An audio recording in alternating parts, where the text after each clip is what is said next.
Ni baada ya timu ya taifa ya Tanzania, Taifa Stars, kushuka dimbani mchezo wake wa kwanza kule nchini Morocco na kupoteza kwa bao 2-1 kutoka kwa timu ya taifa ya Nigeria.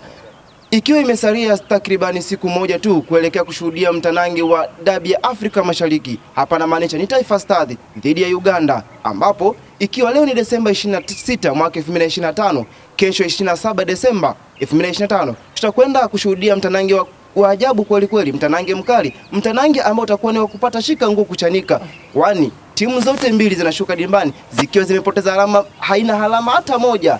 Hivyo kila mmoja anaitaka nafasi ya kwenda hatua inayofuata, nafasi ya 16 bora. Mimi ni Emmanuel Chazi, dhahabu ya Mara, nipo na Mdachi Omari, mchambuzi wangu wa zamu siku ya leo. Tutakwenda kuangazia hatua baada ya hatua. Sasa bwana, kabla tujaangalia mechi ya kesho Taifa Stars na Uganda, hebu tuangazie kwanza kundi letu ambapo yupo Tunisia, Nigeria, Tanzania pamoja na Uganda. Hili kundi kwa mtazamo wako unaona ni kuna namna gani? Kundi ni kundi gumu kwa timu zote, ijapokuwa Nigeria na Tunisia wao tayari wameshapiga hatua moja katika kuelekea hatua inayofuata kutoka kwenye hatua ya makundi. Naona wao tayari kila mtu ana alama 3. Kazi iliyobaki kwa timu ya Tanzania na Uganda, wao kwenye mchezo wao ambao wanakwenda kucheza siku ya kesho, wana option moja tu. Ambaye anahitaji kwenda hatua ya 16 bora ni lazima anazihitaji alama mchezo wa kesho. Ndicho kitu ambacho kinaufanya mchezo wa kesho kuwa mgumu. Lakini pia mchezo mwingine ambao ni Nigeria dhidi ya Tunisia nao pia utakuwa mgumu. Mmoja anatafuta alama 3 ambazo akizishinda anakuwa amefuzu moja kwa moja, kwa sababu hatua ya makundi wa michezo mitatu. Ikiwa unafikisha alama 6 tayari wewe hatua ya 16 bora, unabakia na mambo machache, unatafuta saa 3 ukaweza kumaliza shughuli hizo. Kwa hivyo ni kundi ambalo lina ladha aina yake. Unaona majanti wanakwenda kukutana Tunisia na timu ya taifa ya Uganda na timu ya taifa ya Nigeria. Lakini Uganda na Tanzania ni mchezo ambao hujawahi kuwa mwepesi. Hata kama ikiwa ni mechi ya grafiki, bado mchezo unakuwa na ladha aina yake pindi zinapokutana na timu hizi. Hata ukirejelea rekodi za michezo miwili nyuma, Tanzania kashinda mchezo mmoja akiwa ugenini, Uganda kashinda mchezo mmoja akiwa nyumbani kwa Tanzania. Kwa hivyo unatazama namna gani ambavyo wamekuwa na muendelezo wa kuleta game nzuri, lakini pia Uganda amekuwa akishinda mara nyingi sana anapokutana na Tanzania. Umesema kuhusu kila mmoja kutaji kundi lake kupata pointi 3 angalau, hasa au wa juu Tunisia na Nigeria, kwamba atakayepata pointi 3 atakuwa amejihakikisha nafasi ya kwenda moja kwa moja. Vipi kama mchezo ujao wa Nigeria na Tunisia wakatoka sare, tena sare tasa? Hii itakuwa na maana gani kwenye kundi letu? Halafu timu ya taifa Tanzania na Uganda na wao mmoja wapo akashinda. Kitu pekee ambacho kinaweza kikafanya kundi hili kuwa gumu ni hicho, umesema sare, hata sare yote 2-2, 1-1, lakini kubwa ni alama moja ambayo inakwenda kuongezeka. Hao wote watakuwa na alama 4. Lakini mtu atakayeshinda kwenye mchezo wa kesho dhidi kati ya Tanzania na Uganda anakuwa na alama 3. Kitu ambacho anakuwa rahisi sana kuwakaribia wale wenye alama 4 na itaenda kufanya michezo kuwa mgumu. Mchezo kati ya Tanzania na Tunisia ambao utakuwa ni mchezo wa mwisho kwa Tanzania, lakini pia Nigeria dhidi ya Uganda. Nigeria anahitaji kufanya alichokifanya msimu jana, amecheza finali. Kwa hivyo atapambana zaidi kupata alama katika mchezo wa Uganda ikiwa atakosa alama 3 katika mchezo dhidi ya Tunisia. Kwa hivyo ni kundi ambalo bado limekaa kimtego. Nani atakwenda, nani atabaki? Ndicho ambacho watu kitu wanakisubiri, lakini Tunisia na Nigeria wanapewa nafasi kubwa kwa kuwa wao tayari wameshapiga hatua kwa kiasi fulani, wakiwa na alama zao 3 wanakaribia kuelekea lengo lao ambalo wamekuja nalo msimu huu. Tanzania na Uganda wao bado hali ngumu. Mchezo wa kesho inawezekana ukawa mchezo ambao unakwenda kuamua ni Tanzania ama Uganda kwenda kupambania nafasi yake ya kwenda kwenye hatua inayofuata. Mtu atakayepoteza mchezo wa kesho tayari moja kwa moja inawezekana akawa ametoka kwenye mashindano haya. Mfano Tanzania akapoteza mchezo wa kesho, mchezo anaenda kucheza mchezo wa 3 ni mchezo mgumu dhidi ya Tunisia ambao tumewaona safu yao ushambuliaji ni hatari, tayari wamepachika kamba 3 kwenye mchezo mmoja. Kwa hiyo tunaenda kutazama msimamo wa kundi ambao unakwenda kukaa kimtego zaidi na kufanya kundi liwe na ladha halisi ya kimashindano. Kwa uchache, timu ya taifa ya Nigeria walitumudu wapi kutufunga zile bao 2 za haraka? Timu ya taifa ya Nigeria, kitu ambacho cha kwanza waliweza kutumudu katika mchezo ule, wala ni kuwa na wachezaji ambao wanaweza kufanya maamuzi haraka. Namzungumza mtu kama Ademola Lookman ambaye alifunga goli la pili. Angalia mali alivyoreceive kutoka kwa Alex Iwobi, kiungo wa kati huyu ambaye alikichafua sana kwenye mchezo ule. Amereceive mali, anageuka, anatazama wapi ndaweza kuupiga mpira huu, anaweza kufeinti mara moja na kutazama mlinda mlango wapi amekaa, anachagua engo, anapiga mpira. Ukiwa na wachezaji wa namna hiyo, kupata mabao kwako ni rahisi. Ijapokuwa Nigeria nao pia safu yao ya ulinzi si imara sana, na ndio maana tuliweza kufika kwa kiasi fulani, lakini accuracy ya wachezaji waliopo mbele, Victor Osimhen, Adams pamoja na Ademola Lookman na wazungumza, lakini Chukwueze, wale wanaweza kukupa matokeo muda wote kutokana na uwezo wao wa kukokota mpira wote. Ukiachana na Victor Osimhen, wanaobaki wote, Adams, Ademola Lookman, wote wana faida ya kukokota mpira. Ndio kitu ambacho kilimsaidia zaidi Nigeria kuweza kupata matokeo katika mchezo ule. Lakini kuja katika maeneo mengine, Tanzania nao walijitahidi kwa kiasi chake, na ndio maana waliweza kufika katika lango. Walipiga mashuti 3 yaliolenga lango, lakini mashuti 6 ambayo hayakulenga lango. Sasa tuangalie kikosi chetu kinapokuwa ndani ya pitch. Tuangalie sekta 3, idara ya ulinzi, kiungo na ushambuliaji. Tukianza na idara ya ulinzi, tuanzie kwa golikipa Foba.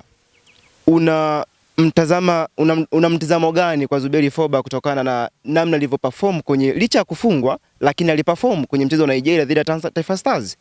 Je, Foba ni kitu gani cha ziada ambacho anakikosa ili hali baadaye aweze kuwa golikipa mzuri kweli kweli? Kitu cha ziada ambacho anatakiwa kukiongeza, kwanza ukiwa golikipa unahitaji kuzungumza kila wakati na walinzi wako ambao upo nao katika siku ya mchezo ambao umeweza kupanga nao. Hicho ndio kitu ambacho anatakiwa kukiongeza Zuberi Foba, kuzungumza nao, kuwa na communication nzuri. Inaweza kusababisha kupunguza baadhi ya makosa katika eneo la ulinzi. Kitu kingine ni kujua kwamba mchezo uliopita umekwisha kuipita. Nilifanya performance nzuri, hapa nakwenda kuanza upya. Natakiwa nifanye nini kwenye mchezo huu ili niweze kuisaidia timu yangu kuto kuruhusu mabao kwenye mchezo huu. Hicho ndio kitu ambacho anatakiwa kukifanya Zuberi Foba. Na kujua kwamba hapa nimeimprove, nilikuwa sehemu moja na sasa natakiwa kwenda sehemu nyingine. Kitu nilikifanya kwenye mchezo huu tayari kimefutika. Sasa natakiwa kutengeneza kitu kingine kwenye mechi ijayo ili niweze kuwa kwenye performance current ambayo itanisaidia timu yangu kupata matokeo, lakini pia hata mimi kuwa katika wakati mzuri niwapo kiwanjani. Tuzungumzie safu ya ulinzi yote kwa ujumla sasa. Kuanzia goalkeeper hadi wale mabeki wake 4. Kipi wakifanye kuelekea mchezo wa kesho ili hali waweze kuongeza umakini, tusiweze kuruhusu goli kirahisi kivile, kwa sababu tukiruhusu goli la mapema itapelekea kuwa na wasiwasi mkubwa sana na kupoteza matumaini kabisa. Kama unavyojua Uganda, wao kumiliki mpira ndio sehemu yao, kucheza mpira kwa kasi ndio sehemu yao, ndio maisha yao. Kwa hiyo kipi kifanyike kwa mabeki wetu? Ukizungumzia yupo Bakari Noma Mnyeto, yupo Dickson Jobu, yupo Ibrahim Abdullah Hamada Baka ambao alifanya performance nzuri kweli mchezo uliopita, na Mohamed Hussein, halikadhalika na Baba Esther Shomari Salum Kapombe. Kitu cha kwanza ni kuwa na mawasiliano mazuri katika mchezo huo. Sababu mawasiliano ndio yanatengeneza ulinzi imara katika eneo la kujilinda. Pindi ambapo mmoja anakwenda kuongeza mashambulizi mbele, anatakiwa kufanya majukumu ya kwenda kukava, aende akazibe nafasi ile ili kuipunguzia timu madhara, kwa sababu tunajua Shomari Kapombe anaweza kufanya overlapping kwenda juu. Mohamed Hussein pia ana overlap kwenda juu kupandisha mashambulizi. Sasa huku tunabakiwa na mashimo ambayo yanakuwa wazi. Na Uganda wana wachezaji wenye kasi. Travis Mutiaba anakimbia eneo la pembeni, ana uwezo wa kudribble mpira, lakini pia kumfanya mlinzi kuutamani mpira ukiwa mguuni kwake na asiupate. Lakini pia mtu kama Alan Okelo pia kasi anayo, uwezo wa kudribble pia anao. Unapowaachia hao wachezaji nafasi, unakwenda kushambulia, ikapigwa mpira kwenye shimo ambalo liko wazi, hilo halina mlinzi, na anakuja Alan Okelo, unaitengenezea timu yako hatari zaidi ya kuweza kuruhusu mabao.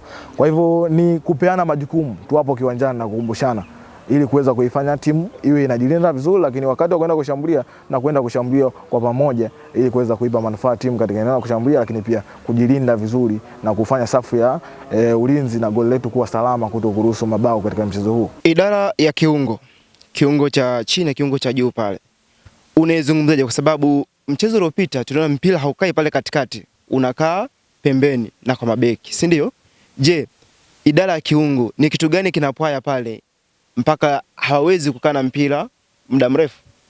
Kwa sababu zilikuwa zipiti dakika 3 mpira hujapotea, dakika 1 mpira umeshapotea, sekunde mpira umeshapotea. Kipi kifanyike? Nadhani katika mchezo uliopita ni game plan ya mwalimu ambayo ilifanya wachezaji katika eneo la katikati tuone mpira ukicheza sana. Sababu hata Novatus Dismas alipokuwa akipata mpira anatazama maeneo ya pembeni, nani amefungua ni mpe mpira ili tuweze kupandisha mashambulizi eneo la juu. Kwa hivyo inawezekana majukumu waliopewa kiwanjani ni tofauti na yale ambao watu walikuwa wanafikiria. Mwalimu anajua yeye, Alphonse Mabula, nimekupa jukumu fulani na fulani, unatakiwa ucheze katika eneo hili na eneo hili. Wewe Novatus Dismas unatakiwa kazi yako ni kupeleka mipira pembeni, kupeleka mipira kwa washambuliaji ili tuweze kupandisha mashambulizi kwenda juu na tuweze kupata nafasi. Kwa hivyo game ya kesho tunatazama mwalimu ataingia na game plan gani. Uwezekano wa kufanya mabadiliko upo. Faisal Salum anarejea, naye pia anaweza kaongeza kwenye eneo hilo na mmoja akapungua. Tukashuhudia ubunifu mwingine unaongeza kwenye eneo la kiungo, kwa sababu Faisal Salum ukiachilia mbali uwezo wa kupiga pasi na kupeka mpira katika maeneo husika kwa washambuliaji, lakini pia ana uwezo wa kudribble mpira na kutazama mlinda mlango eneo alilokaa na kujaribu kupiga kutokea nje ya box. Kwa hivyo mwalimu anatakiwa kujua na wachezaji watajua mwalimu ananiweka mimi na kwenda kutumikia jukumu gani kiwanjani. Na ndio bana mchezo uliopita kila mtu aliweza kutumikia majukumu yake. Alphonce Mabula anakaa kama mtu wa kukaba zaidi. Bana mchezo uliopita kumtazama sana akiwa anapanda eneo la juu, alikuwa akisaidiana na Novatus Dismas kufanya kazi ya kukaba katika eneo la katikati. Lakini Chazi Mombo anakuja anachukua mipira chini, anatafuta watu waliofungua katika maeneo ya pembeni ili kupandisha mashambulizi kwenda kwenye eneo la juu. Kwa hivyo kesho tutatazama game plan ya mwalimu ni nini kwenye kikosi chake na anatarajia kwenda kufanya nini kwenye pichi, ndio tutajua kila mtu ana majukumu gani katika kiwanja. Naam, na hizo ndizo takwimu za Mdachi Omari akisema kwamba kila timu inaweza kushinda popote. Tanzania na Uganda imekuwa ni mechi ambayo haina kutabirika, haina kueleweka. Kila mmoja ana namna ya ushindani wake, kwa sababu mechi zilizopita mbili kila mmoja ameshinda akiwa ugenini. Timu ya taifa ya Tanzania, Taifa Stars, alishinda akiwa ugenini, ambapo Uganda ndiye alikuwa mwenyeji kule nchini Misri. Lakini pia timu ya taifa ya Uganda ilishinda hapa Tanzania katika uwanja wa dimba la Benjamin William Mkapa, Tanzania akiwa mwenyeji. Je, nini kitajiri? Nini kitafuata? Mimi na wewe hatujui. Kila mmoja anasubiri dakika 90 za hiyo mechi ya kesho. Jina langu ni Emmanuel Charles Zahabu ya Mala, lakini nilikuwa na Mdachi Omari, Songwe Finest. Ujiji Broadcasting Academy, excellence is our signature.